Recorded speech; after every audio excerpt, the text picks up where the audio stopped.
다큐멘터리 역사를 찾아서 제147편 서라벌의 권력 구도를 뒤바꾼 석탈해. 지난 시간에 석탈의 신화 중에서 탈해가 김해 금관국의 수로왕에게 도전했다가 패하고 계림, 즉 신라로 도주하게 되었다는 부분을 소개했는데요. 배는 계림 동쪽 하서지촌 아진포에 이르렀다. 갯가에 있던 한 노파가 까치들이 몰려들어 오는 것을 보고 배를 저어 가보니 배 가운데 괴짝이 하나 있었고 그 괴짝에서 한 아이가 태어났다. 삼국유사에는 이렇게 기록되어 있습니다. 괴짝 속의 알에서 태어난 탈해는 그 길로 토암산에 올라갔다가 경주로 진입한 것으로 되어 있습니다.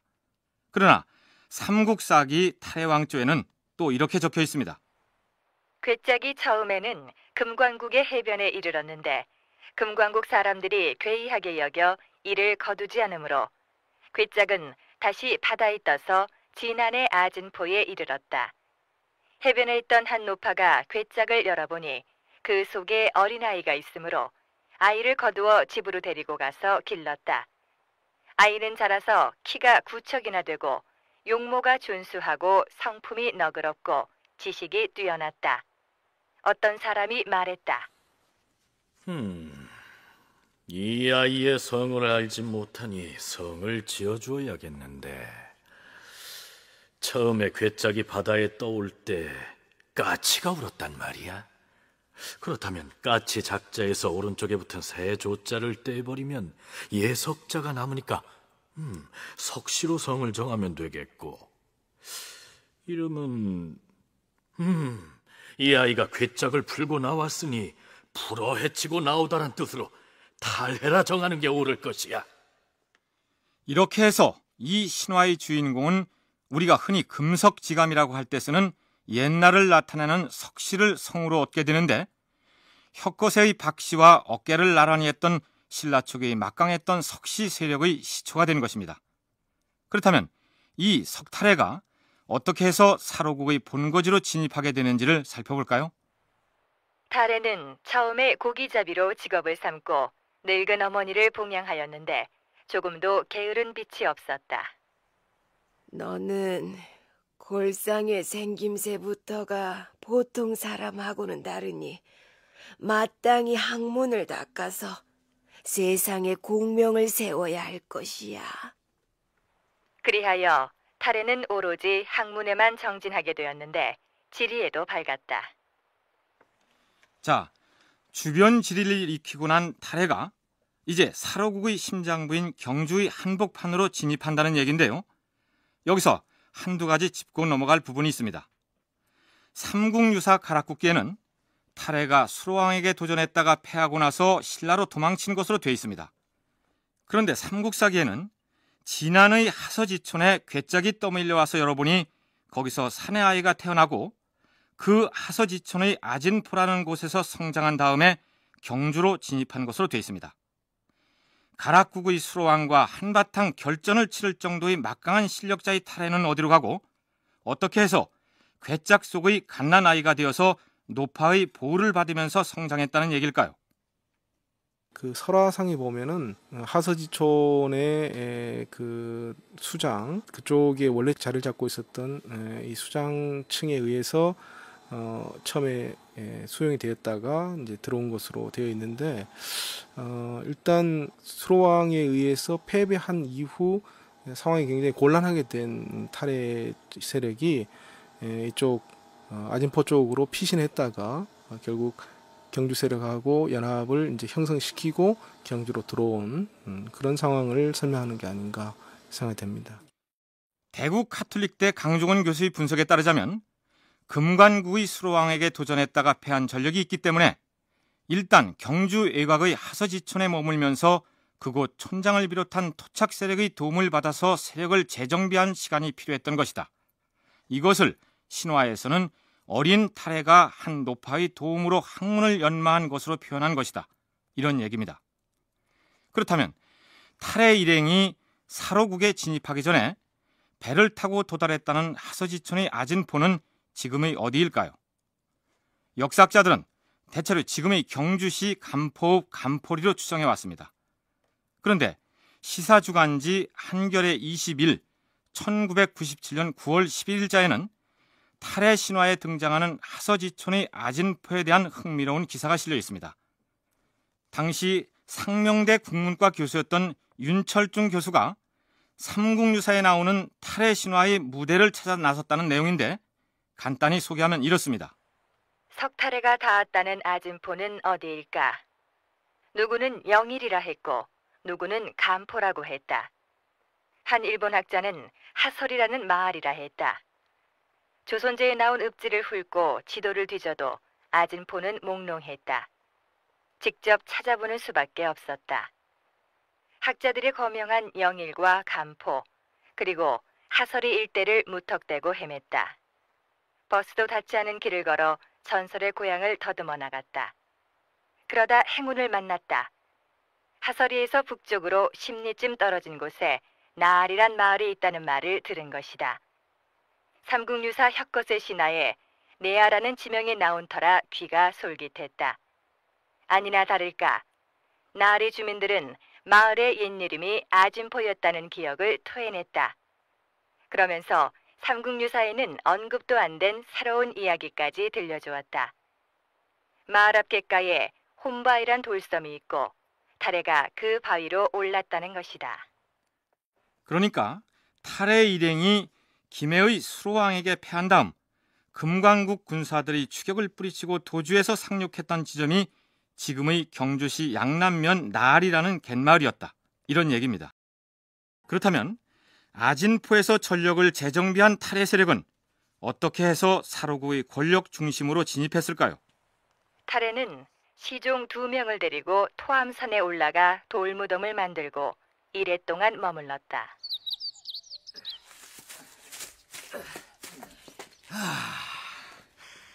자, 여기 올라오니까 이 금성이 한눈에 내려다 보이는구나. 우리도 저 성 안에 좋은 터를 골라서 자리를 잡아야 할 텐데 어디가 좋은지 살펴보거라. 예. 나으리. 저기 산모퉁이 바위 아래쪽 양지 바른 곳이 좋을 듯합니다. 거기다 기둥을 세우고 집을 짓는 게 좋을 것 같습니다요. 지세를 보아하니 거기는 길지가 아니다. 저기 저 산봉우리의 치맥을 타고 쭉 흘러가서 그렇지. 저기 저 느티나무 바로 앞쪽 저기가 바로 명당 자리다. 하지만 나으리, 거긴 누군가 이미 집을 짓고 살고 있지 않습니까요? 명당을 명당인 줄 모르는 사람은 명당에 살 자격이 없느니라. 자, 살만한 자리를 점지했으니 내려가 보자. 나으리, 이 나리가 점지하신 땅에 들어선 집이 저리 크고 호화로운 걸 보니 예사롭지 않은 사람이 사는 모양인데. 힘으로 안 되면 꾀를 써서 빼앗으면 될 것이 아니냐. 자, 가자. 그 다음 얘기는 예전에 가야사의 가락국 건국 과정을 탐색할 때 소개해드린 바와 같습니다. 탈해는 꾀를 써서 남몰래 그 집 옆에 숫돌과 숯을 묻어두었다. 그리고 이튿날 아침에 그 집에 나타나 말했다. 이 집은 우리 할아버지 쪽부터 우리가 살던 집이니 비워주어야 하겠어. 무엇이라? 이 집이 당신의 조상이 대대로 살아온 집이라 했는가? 그렇소.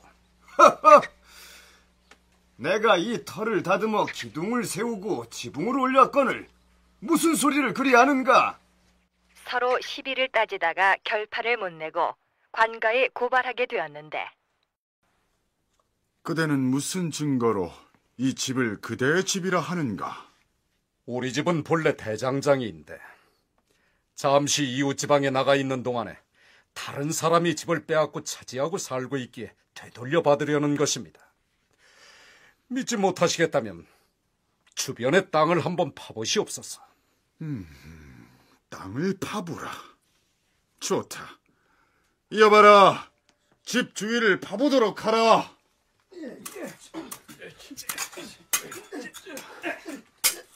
당연히 하루 전날 묻어두었던 숯과 숯들이 발견되었고 그래서 탈해는 호공이라는 사람이 살고 있던 집을 빼앗는 데 성공한다.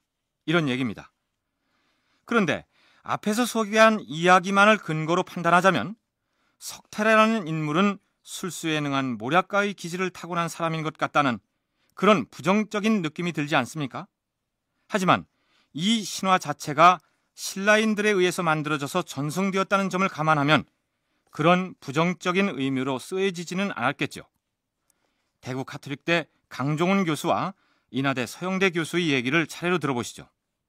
현재 전하고 있는 전선을 보면 굉장히 지혜롭고 여러 가지 이전에 경주에 살고 있었던 그 세력에 비해서는 상당히 전략가적인 모습 이런 것들을 많이 보이고 있죠. 그런 것들이 바탕이 되기 때문에 결국 왕위를 차지할 수 있었다. 이제 이렇게 설명이 이제 가능한 거죠. 단순히 정말 아무런 세력의 뒷받침이 없고 자기 스스로의 능력도 부족한 상태에 따르면 경주로 들어와 가지고 기존에 있었던 세력을 밀어내면서 자기가 헤게모니를 쥐기가 어려웠을 테니까 탈해의 어떤 능력을 이야기하는 것 같습니다. 근데 그 능력이 모략가로서의 그런 능력을 이야기하는 것인데요. 1차적으로는 이 설화는 탈해의 어떤 그 능력을 이야기하는데 이제 목표가 있는 것이고, 이제 두 번째로는 여기서 파생돼서 이제 할 수 있는 해석은 제철하고 관련되는 내용이 나오기 때문에 뭐 철기 문화를 가진 선진 집단이 아닌가라고 보는 것이 뭐 일반적인 것 같습니다. 그러니까 탈해가 속임수를 써서 호궁의 집을 빼앗는 줄거리 신화는 탈해의 능력이 그만큼 출중하다는 것을 강조하기 위해서 만들어진 것이다. 이런 얘기입니다. 그 다음 이 신화에 등장하는 숫과 숫도를 어떻게 보아야 하느냐 하는 문제가 남습니다. 왜 탈해는 하필이면 숫과 숫도를 땅에 묻어두었고 자신의 집안이 대대로 대장장이 가문이었다는 점을 내세웠을까요? 동국대 윤선태 교수 얘기입니다. 숫과 숫돌이라는 것을 사용하는데요. 숫은 열을 높여서 철광석을 녹이는 데 중요하게 사용할 뿐만 아니라 탈탄 과정에서 중요하게 또 사용됩니다. 그래서 철강과는 뗄래야 뗄 수 없는 그런 필수적인 요소이고요. 숫돌도 마찬가지로 만들어진 철 소재를 갈아서 날카롭게 직접 쓰일 수 있도록 만드는 중요한 도구입니다. 대장장이에게는 반드시 필요한 것이고, 그래서 이 두 가지 물건을 통해서 탈해가 그러한 어떤 실력자라는 것을, 또는 그러한 기술을 갖고 있는 선진 문화를 갖고 있는 집단 또는 세력이라는 것을 보여주기 위한 장치라고 볼 수 있습니다. 그렇다면 김해의 금관국이나 경주의 사로국에 나타나기 이전에 탈해와 그가 거느린 세력은 어느 곳에 터전을 두고 있었을까요? 학자들은 그가 김해의 금관국에 도전했다는 사실과 해로를 따라 경주 쪽으로 진입한 경로를 놓고 볼 때 탈해가 울산 지역을 근거로 활동했을 것이라고 추정합니다. 그렇다면 울산 지역에 철기 문화와 관련된 유물 유적이 존재했어야 한다는 얘기가 되겠죠. 윤선태, 강종훈 두 교수의 얘기를 들어보시죠. 고고학적으로도 울산 지역은 달천 광산이 있습니다. 굉장히 중요한 철광산지입니다. 그것이 결과적으로 신라의 번성에 중요한 역할들을 수행하는데요. 울산은 해양과 동시에 철이라고 하는 중요한 두 가지가 결합된 그런 지역이라고 할 수 있습니다. 그렇기 때문에 탈해 신화 속에 김해의 금강가야와 격돌하는 모습들도 어울린다고 볼 수 있습니다. 고고학적으로도 탈해의 그런 신화들을 보완할 수 있습니다. 이 대장장이라고 하는 것은 결국은 이제 철기를 만드는 그런 인물들이 되는 거죠. 그래서 탈해 세력이 본래 철기와 밀접한 관련이 있다라고 하는 것을 살화적으로 이제 표현해 주는 것이고, 실제로 탈해 세력은 지금 경주 남쪽에 있는 울산에 지금은 폐광이 됐습니다만은 1970년대까지만 하더라도 철광산이 있었습니다. 달천 철광이라 해가지고 이 달천 지역의 철광산을 포함해서 울산이나 양산 쪽에 철광산을 장하고 있었던 그런 세력이었을 걸로 추정이 되고, 그런 상황에서 경주로 들어오면서 이 대장장이 설화의 요소를 지금 신화에 남긴 게 아닌가. 그러면 석탈해가 속임수를 써서 호궁의 집을 빼앗았다는 부분은 어떻게 해석해야 할까요? 호궁은 시주였던 혁거세 시기에 이미 중신으로 기용되어서 막강한 지위를 누려오던 사로국의 실력자였습니다. 그런 호궁의 집을 빼앗았다고 하는 것은 경주에 합류한 탈해 세력이 의외로 막강했다는 사실을 입증하는 것이다. 대체로 이렇게 분석합니다. 그런데 윤선태 교수는 비록 신화에서는 타레가 호공의 집을 빼앗은 것으로 되어 있지만 타레와 호공은 경쟁하고 갈등했던 관계가 아니라 협력 관계였을 것이라는 의견을 피력합니다. 사실은 갈등 세력이라기보다는 타레가 경주권으로 들어오게 되는 하나의 어떤 매개 역할을 해주는 인물이라고 생각됩니다. 결국 타레도 역시 해안 쪽에 세력을 두고 있고 호공 역시 마찬가지로 외에서 건너온 세력이라면 1차적으로 타레가 경주의 기존 토착 세력들과 연관성을 가질 때 가장 어떤 정보라든지 문화적인 어떤 측면에서 쉽게 서로 소통할 수 있는 그런 인물이었다고 생각됩니다. 그래서 그런 사람을 통해서 경주의 기존 토착 세력들과 연결점을 가진 게 아닐까. 무슨 얘기냐면 호공은 일본 열도에서 바가지를 타고 건너왔다는 설화를 가진 인물이 아닙니까?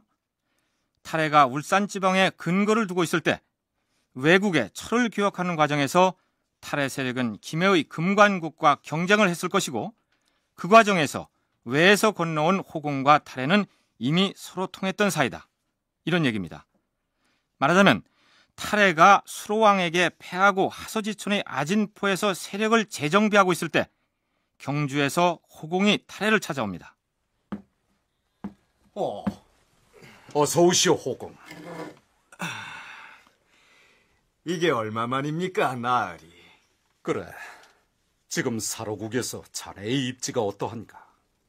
혁것의 거서관에 이어서 남의 차차웅도 소인을 절대적으로 신망해서 국가의 중대사를 의논하고 있사옵니다. 잘 됐군, 잘 됐어. 금관국의 수로왕에게 도전했던 일은 앞뒤 살피지 않고 너무 무모했기 때문에 실패한 것이 아니옵니까? 그래, 그땐 너무 무모했어. 그래서 이곳 아진포에서 토착 세력의 도움을 받아 전열을 정비하는 데 온 힘을 기울였다네. 소인이 발판을 다 마련해 두었으니 이제 사로국으로 오십시오. 남의 차차웅도 나리와 손을 잡게 되면 큰 힘을 얻을 것이옵니다. 하지만 사전에 일정한 지분을 보장받은 다음에 움직여야 하지 않겠는가? 염려 마시옵소서. 나리께서 지금 금성으로 오시면 차차웅에 버금가는 권력을 나리에게 할양할 것이옵니다. 나리께서 사로국에 합류하시면 외와의 교역권을 둘러싸고 금관국과 경쟁하는 데에도 큰 도움이 될 것이라고 믿고 있사옵니다. 그러니까 호공은 타레가 경주에 가서 싸워 물리친 경쟁자가 아니라 석타레의 경주 진입을 위해 다리를 놓아주었던 인물이다. 윤선태 교수의 분석이 그렇습니다. 아마도 미리 경주권 내로 들어와 있었던 호공과 일정 관계를 맺으면서 들어오는 걸로 봐서 타레 집단도 역시 마찬가지로 울산을 중심으로 해서 일본 열도의 어떤 여러 세력들이 포함되어 있는 그런 세력이고, 이 세력들은 결국 일본 열도와의 교역 관계들을 축으로 해서 발전했다고 생각됩니다. 그래서 김해 금강가야가 역시 마찬가지로 일본 열도와 남해안 서해안을 따라서 낙랑군, 대방군으로 이어지는 교역로와 관련되어 있기 때문에 그러한 교역로의 다툼들, 그 속에서 타레 세력이 처음에는 김해의 금강가야에게 밀려서 그쪽 지역의 교역의 힘을 잃고 경주 지역과 연합하는 그런 방식으로 변모한 게 아닐까. 신화에서 석타레가 술수를 써서 호공의 집을 빼앗은 것으로 되어 있지만 실상은 협력 관계였을 것이라는 사실을 뒷받침해 줄 만한 기록이 있습니다. 타레가 신라 제4대 임금으로 즉위하자마자 호공을 제2인 자격인 대보로 임명했다는 삼국사기의 기록이 그것입니다. 이렇게 해서 타레는 남해 차창의 맏공주를 아내로 삼게 됨으로써 왕실 권력의 한복판으로 진입하는 데 성공합니다.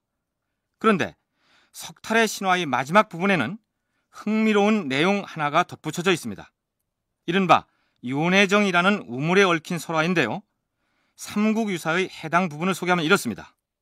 하루는 타레가 동학에 올라갔다가 돌아오는 길에 심부름하는 자를 시켜 물을 구해 마시는데 심부름하는 자가 물을 길러가지고 오던 중에 타레에게 건네기 전에 먼저 물을 마셨다.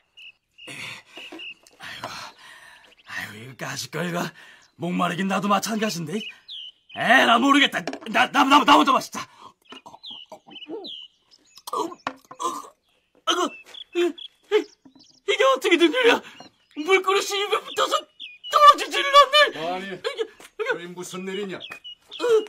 물을 떠오라 시켰거늘 여기서 뭐라고 있는 게니? 아유, 나으리 잘못했습니다요.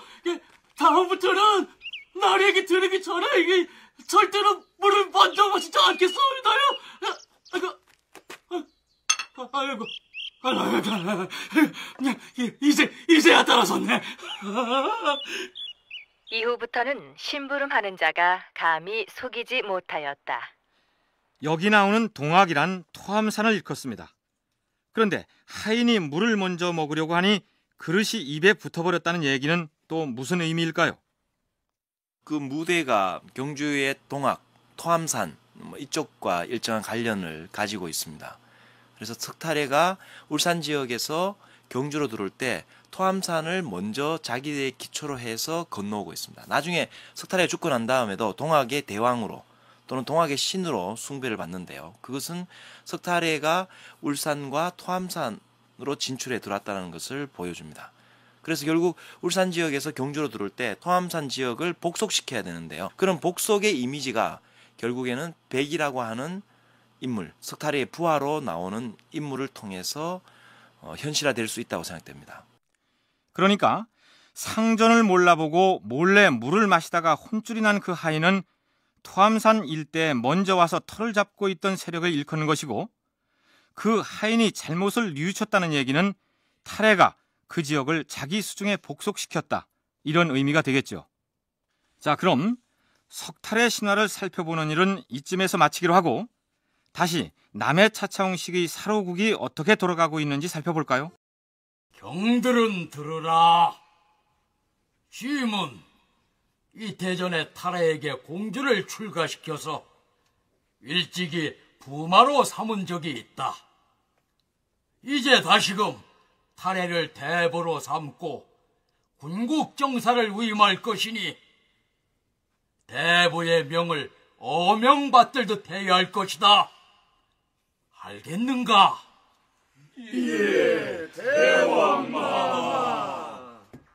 남해 차차웅 7년 7월에 왕은 탈해를 대보로 삼고 군국 정사를 맡겼다.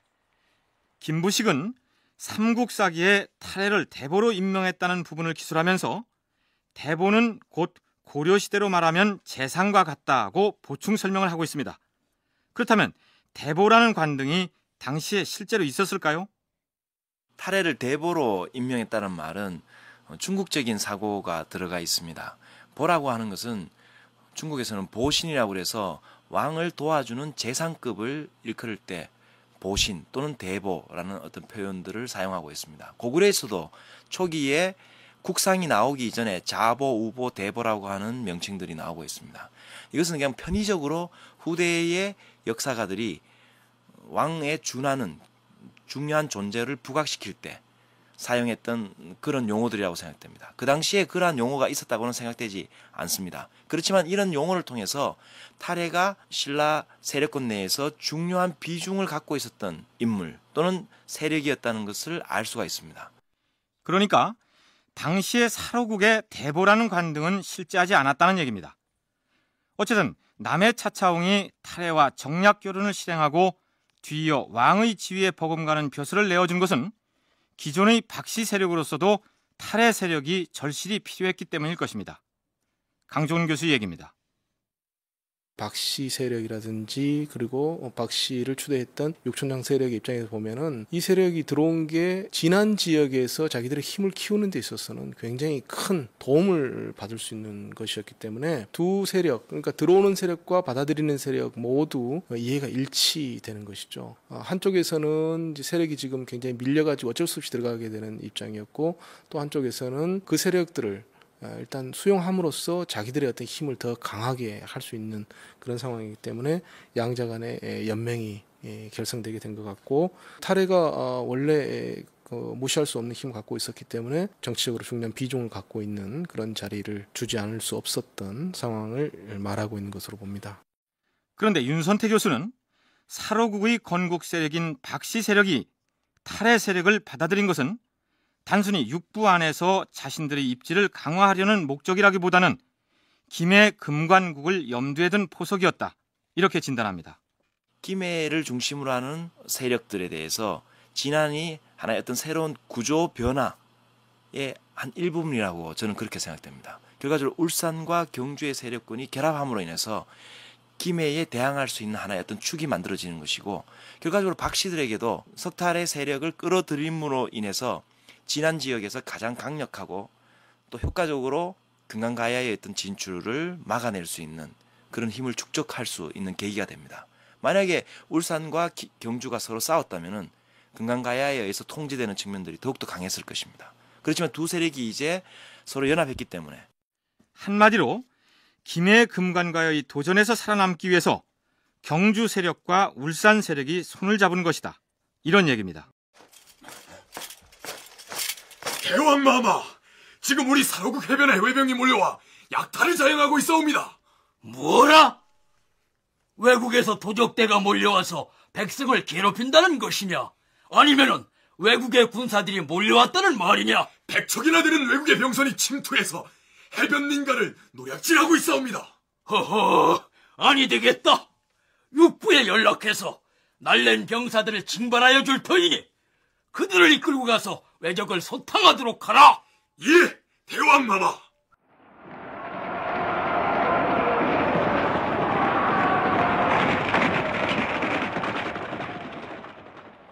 시조인 혁것의 시기에는 외인들이 쳐들어왔다가도 시조의 신덕이 뛰어나다는 소문만 듣고도 겁을 먹고 물러갔다. 이렇게 기록을 했었는데, 남해 차차홍 때에는 육부에서 징발한 사로구의 병사들과 한바탕 전투를 벌인 것으로 기록되어 있으니 이제 신화의 시대가 가고 역사의 시대가 시작된 모양입니다. 그렇다면 이때 쳐들어와서 약탈을 했다는 외인들은 어디서 온 무리일까요? 여기서 말하는 외라고 하는 것은 지금의 오사카 나라 지역에 있었던 그 외의 중심 세력이라고 볼 수는 없고, 아마도 대마도라든지 큐슈의 북단 지역에 있었던 외인이었을 가능성이 있을 텐데, 이런 세력들이 이 식량이 모자란다든지 여러 가지 필요한 물자가 있었을 때에는 한반도로 건너오게 되고, 건너왔을 때 해류를 타고 올라오면은 이 신라 쪽으로 들어오게 돼 있습니다. 그래서 이 신라의 변경을 약탈하는 것은 AD 4세기 이전 3세기라든지 이때에도 충분히 있었던 것으로 생각할 수 있습니다. 그러니까 기록에는 외의 병선이라 했지만 시기적으로 보아서 나라의 야마토 정권의 정식 군대라기보다는 스시마나 북규슈 지방에서 온 약탈자들이었을 것이다. 이런 분석입니다. 그 다음 사로국을 침범해온 무리는 바다 건너 외병들뿐만이 아니었습니다. 뭐라? 망랑의 군사들이 이곳 금성을 향해 진격해오고 있다는 것이냐? 장수들은 뭐라느냐? 당장 육부의 군사를 이끌고 가서 적들을 물리치도록 하라! 출격하라!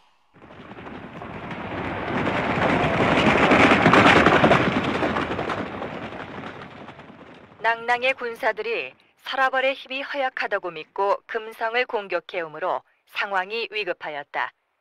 그런데 밤에 유성이 적의 병영으로 떨어지니 적들은 두려워서 후퇴하여 알천 상류에 진을 치고 있으면서 돌무더기 20개를 쌓아놓고 도망하였다.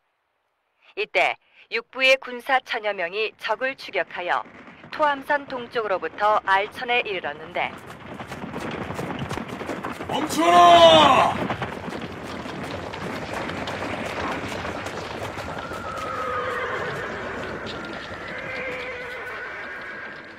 저기 알천 상류에 쌓아놓은 저것들이 다 무엇이냐? 낭낭 군사들이 진을 치고 있는 모습인 듯하옵니다. 저들이 아직 저곳에 진을 치고 있으니 더 이상 추격했다가는 우리 군사의 손실이 염려되는구나. 우리도 이곳에 진을 쳐야겠다. 돌무더기를 보고는 아직도 적들이 무리를 지어 진을 치고 있는 것으로 알고 더 이상 추격하지 않았다. 그러니까 돌무더기를 보고 상대가 진을 치고 있는 모습으로만 알고 속아 넘어갔다. 이런 얘긴데요. 싸움이야 그렇다 치고 이 시기에 서라벌 혹은 사로국에 애적이 침입해오면 육부의 군사가 나서서 방어했다고 나오는데 어떤 방식으로 군사를 징발했다는 얘기일까요? 저는 이 육부가 처음부터 있었던 건 아니고 대체로 5세기대 눌지왕 시기에 육부가 갖춰졌다 이렇게 보고 있습니다. 그러니까 그 이전에는 육부란 말 쓰기가 좀 어려운 것이죠. 여기서 이제 육부라고 했던 것은 후대의 사료에 구애돼 가지고 이전에 왕경인들을 동원해서 군사적으로 운영한 것을 이제 후대적 표현을 가지고 육부병을 동원했다 이렇게 기록이 된 것으로 저는 파악하고 있습니다. 그러니까 이 육부라고 하는 것이 육촌의 바로 후신이라고 흔히 삼국사기라는 이런 데 기록이 되어 있지만 자료적으로 많은 문제를 갖고 있기 때문에 그렇게 단정할 수는 없고, 육부가 한참 후대에 갖춰진 것이라면 육부의 군사를 징발했다는 얘기 또한 후대적인 표기이겠죠. 그렇다면 이 시기에는 어떤 방식으로 군사를 동원했을까요? 지금 적군이 우리 금성을 향해 진입해 오고 있다고 하니 우리도 군사를 동원해서 물리쳐야 할 것이 아니겠는가? 그러하옵니다, 대왕마마. 대보 석탄해가 책임을 지고 군사를 징발하도록 하라. 예, 대왕마마. 신이 부리던 군사는 이미 출동 준비를 마쳤사옵니다.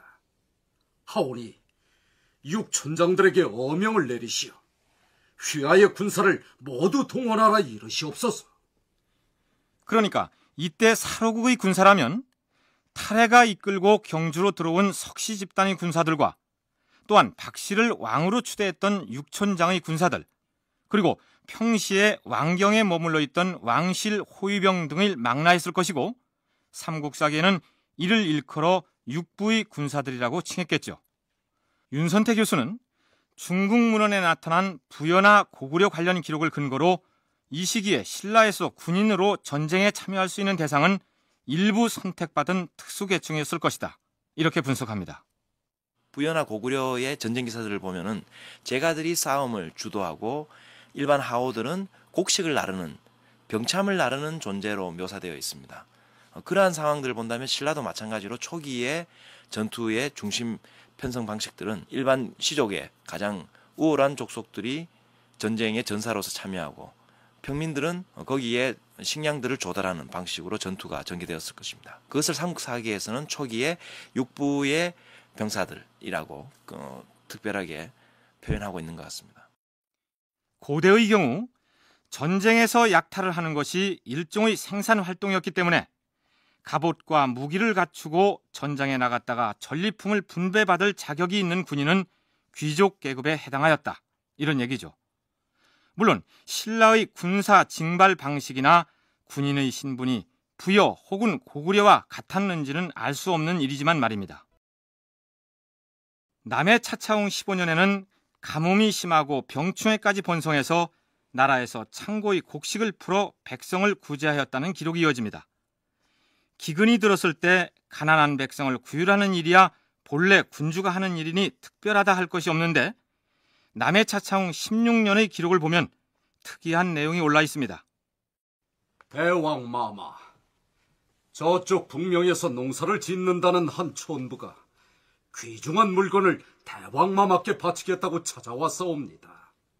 북명의 촌부가 짐에게 귀중한 물건을 선물하겠다고 가져왔단 말이냐? 그러하옵니다. 안으로 들어오라 이르라.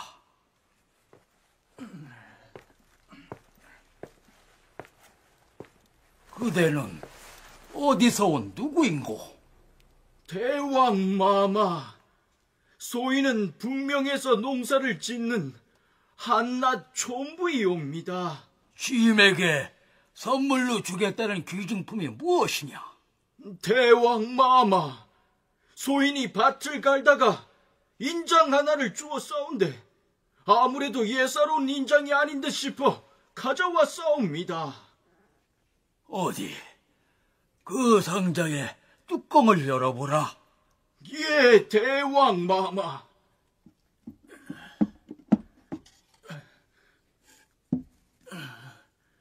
여기 있사옵니다. 오호, 이건 크기도 크려니와 호화롭기가 범인의 인장이 아닌 것이 분명하구나. 대보는 인주를 묻혀 인장을 찍어보라. 예, 대왕마마.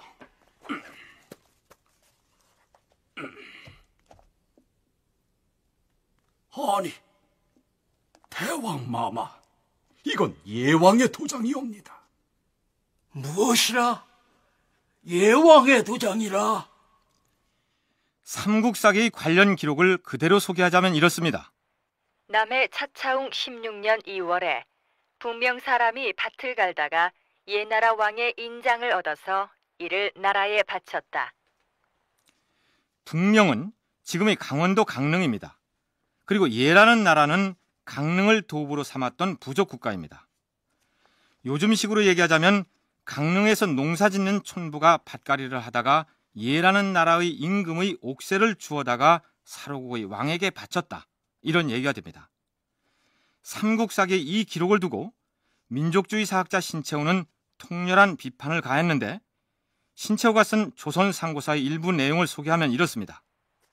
북명 사람이 밭을 갈다가 예왕의 도장을 주어서 바쳤다고 한 것은 황당하기 이를 데 없는 말이다.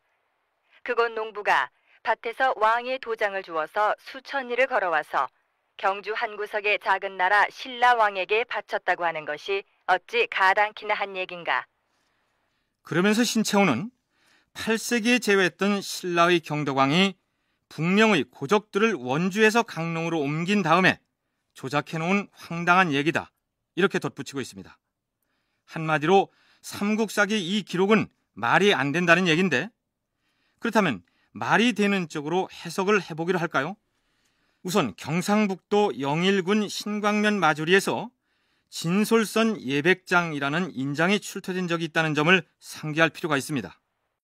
그것은 중국 진대의 관인으로 진솔선 예백장이란 글씨가 삼행 상하 두 자씩 예서체로 음각돼 있다. 이 인장은 중국의 진나라가 주변 국가의 지배자에게 권력을 승인하는 징표로 준 것인데, 나라의 크기에 따라 읍장, 천장, 백장 등으로 호칭의 차이를 두었다. 그렇다면 진나라에서 예의 왕에게 준 것으로 보이는 도장이 경주 바로 인근의 포항군 신광면에서 발견되었다는 것은 무엇을 의미할까요? 진솔선 예백장이라고 하는 구리 도장이 발견된 적이 있었습니다. 그러니까 그 지역이 예라고 불렸다는 것이죠. 그러니까 경주의 바로 북쪽 안강을 지나서 신광 쪽으로 올라가는 그쪽에 존재하고 있던 세력은 한이 아니고 예로 파악이 되고 있었다는 이야기입니다. 그래서 이제 여기는 정말 뭐 북명 즉 강릉 일대까지 신라 세력이 미쳤다 이렇게 이야기할 수는 없고, 아마도 이제 경주 북쪽에 있는 예계 계통의 어떤 그런 주민들이 예왕의 인장 같은 걸 주어서 뭐 바쳤다라는 식으로 해서 예계의 주민들이 신라에 복속하게 됐다라고 하는 것을 이렇게 이제 설화적 성격을 갖고 표현한 게 아닌가. 그러니까 삼국사기에는 북명에 사는 농부라고 적어 놓았지만 정말로 강릉 사는 농부가 예왕의 인장을 주어서 경주에까지 가지고 내려와서 신라왕에게 바쳤던 것이 아니고, 경주 바로 북쪽의 동해안 방면도 예국에 소속돼 있었을 가능성이 있으므로 그 인근에서 도장을 주어서 바쳤는데 예의 도읍지인 북명, 즉 강릉에서 온 것으로 기록하였다. 이런 해석입니다. 그럼 이번에는 신채호의 지적처럼 기원후 19년에 북명의 농부가 예의 왕의 인장을 주어서 멀리 경주 구석의 신라 왕에게 바쳤다는 것이 말이 안 된다. 이렇게 생각하기로 하죠. 그렇다면 왜 말이 안 되는 내용을 삼국사기의 남해 차차홍조에다 불쑥 집어넣었을까요? 윤선택 교수의 설명을 들어보시죠. 북명은 예왕의 도장과 연관시켜보면 예족이 살고 있었던 지역이기 때문에 지금의 강원도 지역, 좀 더 좁혀본다면 강릉 일대가 분명하다고 생각됩니다. 이 기사는 당시에 실제로 이런 일이 벌어졌다기보다는 후대에 그 지역을 장악했던 신라의 시점에 그보다 더 앞선 시점부터 이미 그 지역을 자기들이 장악하고 있었다는 것을 보여주기 위해서 초기 기사 속에 배치한 그런 기사 중에 하나라고 생각됩니다. 신라가 이 지역을 장악한 것은 지증왕 무렵, 또 더 정확하게 말하면 진흥왕 때입니다. 진흥왕 때는 나제 동맹을 거쳐서 고구려 세력을 몰아내고 이 지역을 차지하게 되는데요. 그러니까 농부가 왕의 도장을 주워왔다는 예국의 도읍지 북명, 즉 강릉은 6세기의 진흥왕 재위 시기에 가서야 신라의 영토로 편입됩니다. 그런데 왜 신라 사람들은 수백 년 전인 1세기 초부터 아예 그것이 신라의 관할 구역이었던 것처럼 역사를 조작했을까요?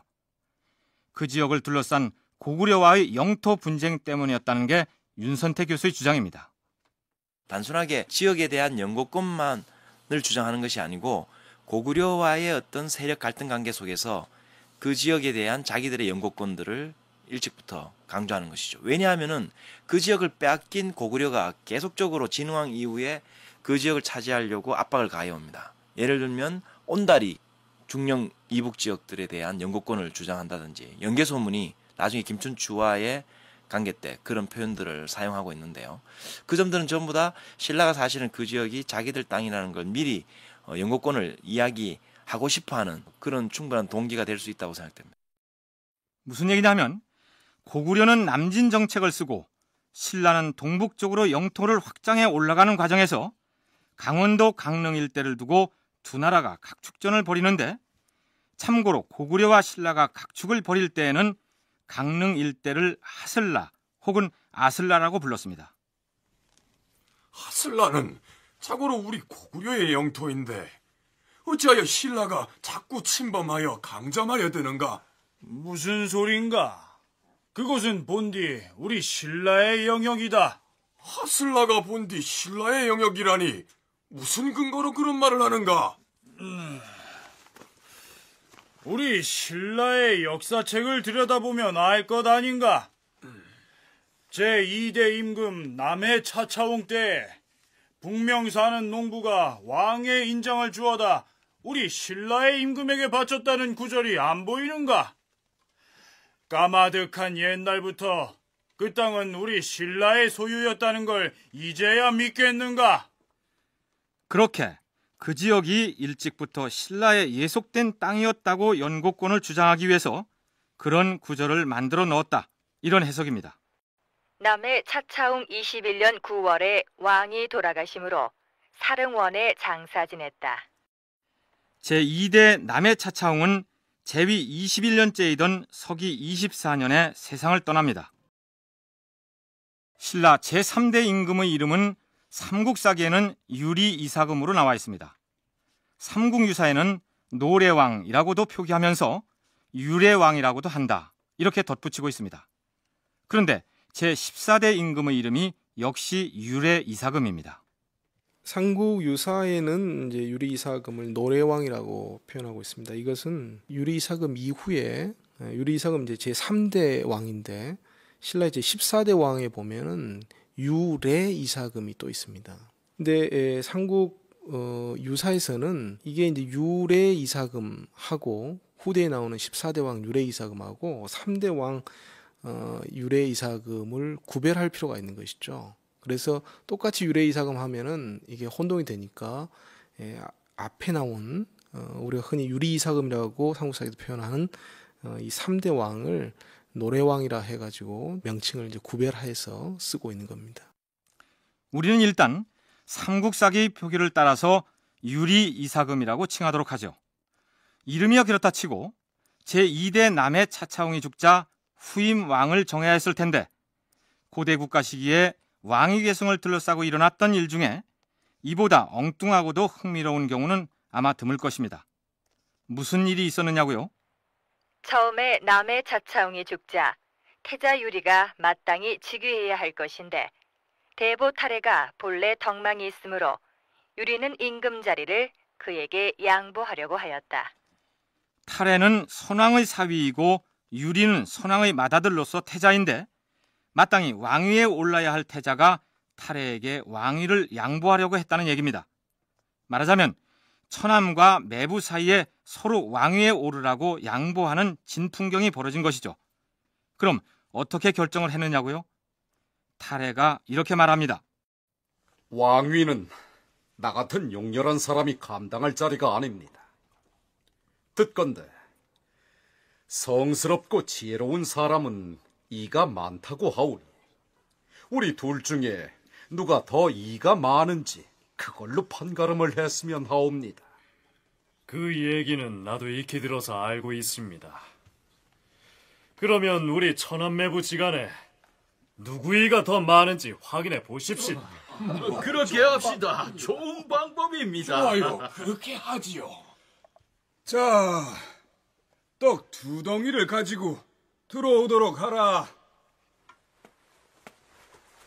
예, 여기 있사옵니다.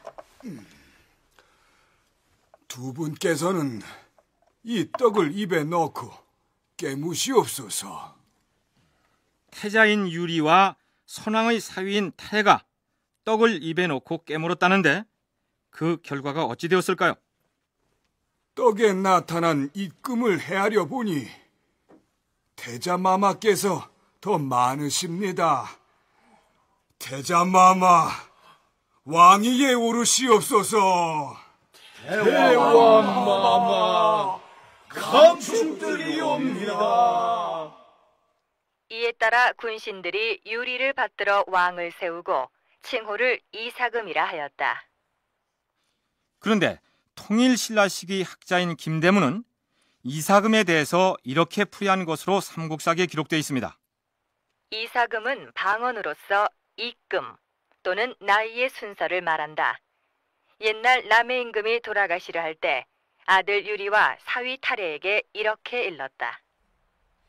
내가 죽은 뒤에는 너희들 박씨와 석씨의 두성 중에서 연장자로서 임금의 자리를 이어야 할 것이니라. 그 뒤에 김씨가 또 일어나서 박, 석, 김 세 성 중에서 나이 많은 사람으로서 임금 자리를 이었다. 이 까닭으로 이사금이라 하였다. 김대문의 해석이 반드시 옳다고 할 수는 없을 것입니다. 어떤 사람들은 우리가 지금 사용하고 있는 임금이라는 말이 여기 나오는 이사금 혹은 입금에서 비롯되었다고 얘기하기도 합니다. 인하대 서영대 교수의 얘기를 들어볼까요? 이야기만 가지고 봤을 때 사람의 치아라는 것은 나중에 이제 나이가 더 들면은 나중에 영구치도 더 생기고 속에 그 어금니도 생기고 하기 때문에 뭐 연장자의 개성, 연장자가 왕위를 계승한 것을 이야기하는 것이 아닌가 정도는 추측이 가능할 수 있을 것 같습니다. 그러나 이사금이라는 말은 이빨 때문이라기보다는 있다, 계승하다 이런 데서부터 이사금이라는 말이 나왔고 이 이사금이 나중에 임금이 되는 것이 아니냐. 그 이사금의 사는 이 사이시옷을 뜻합니다. 그러니까 이사금이지만 실제 발음은 입금이었을 가능성이 많고 입금이 계승자로서 임금 뭐 이런 말로 이제 연결되는 것이 아닌가 보고 있습니다. 그런데 상식적으로 생각해 본다면 성인이 되면 누구나 치아의 개수가 다 갖춰지는 것이고 오히려 나이가 점점 더 들어서 원로가 될수록 이가 빠지게 되니까 수를 헤아리면 불리하지 않을까요? 무슨 얘기냐면 김대문의 얘기대로 나이 많고 경륜 있는 연장자를 가려내는데 치아의 개수를 기준으로 삼는다는 것은 합리적이지 못하다 이런 얘기죠. 그건 그렇고 우리가 고구려나 백제의 초기 역사를 살펴본 바에 의하면 왕위를 서로 차지하기 위해서 혈육 간에도 죽고 죽이는 골육 상쟁을 벌이기 일쑤인데 신라에서는 어찌하여 천암 매부지간에 서로 왕위를 양보하는 미덕을 발휘할 수 있었을까요? 혹시 문헌 사료의 내용과는 달리 두 사람 사이에 치열한 왕권 다툼이 있지는 않았을까요? 신라 사람들이 자기들의 어떤 그 정치적인 알력 갈등을 은폐하려고 감추었을 수도 있지만은 제 생각에는 그건 신라 왕의 성격에서부터 문제를 풀어나가야 될 것 같습니다. 제가 볼 때 신라 왕이라는 사람은 군사적인 어떤 그 지도자, 정치적인 그런 그 리더 이런 면보다는 그 사회 풍요와 다산을 가져주는 그런 사람의 성격이 더 강한 것 같습니다. 그렇기 때문에 이 권력을 둘러싼 암투 같은 것이 상대적으로 고구려나 백제에 비해서 적을 수밖에 없었지 않느냐. 나중에 이제 왕의 성격이 조금씩 바뀌어 나가면서부터는 좀 달라집니다만은 초기 단계에 그 왕위를 서로 양보하고 하는 것은 신라 왕의 특수성을 가지고 좀 해석을 해야 될 문제인 것 같습니다. 고구려나 백제의 왕들이 초기부터 막강한 군사력을 손에 쥐고 그에 따른 정치적인 실권을 행사하는 존재였던 반면에 신라 초기의 왕들은 정치 군사적인 권력자이기보다는 백성들에게 풍요와 다산을 갖다주는 상징적인 존재였기 때문에 그 자리를 차지하기 위해서 혈투를 벌일 필요가 없었을 것이다. 이런 얘기입니다. 또한 탈해의 입장에서는 외부에서 유입된 세력이기 때문에 서둘러 왕위를 차지해서 토착 세력의 반감을 사기보다는 태자에게 왕위를 양보하고 차분하게 기다림으로써 그 다음 왕위를 노렸을 것이다. 이렇게 분석할 수도 있겠죠. 실제로 이 당시 이 탈해가 정말 그 떡을 물어봐 가지고 뭐 치아가 적기 때문에 먼저 왕이 되지 못하고 이제 밀려났다, 이렇게 이제 볼 수는 없는 것이고, 그 당시 상황에서는 일단 탈해 입장에서 자기가 먼저 남해 왕의 뒤를 이어서 해계문을 차지해야 한다고 하면은 박씨 집단의 협력을 이끌어내기가 굉장히 좀 어렵게 되는 것이죠. 그래서 먼저 양보를 하고 대신 이제 그 양보로 인한 여러 가지 이제 배려를 받아낼 수 있는 쪽으로 가닥을 잡았던 게 아닌가 싶고요. 그런 유려왕이 결국 죽고 난 이후에는 자연스럽게 탈해한테 권자가 넘어올 수 있게끔 그렇게 정치적으로 고려를 했던 게 아닌가.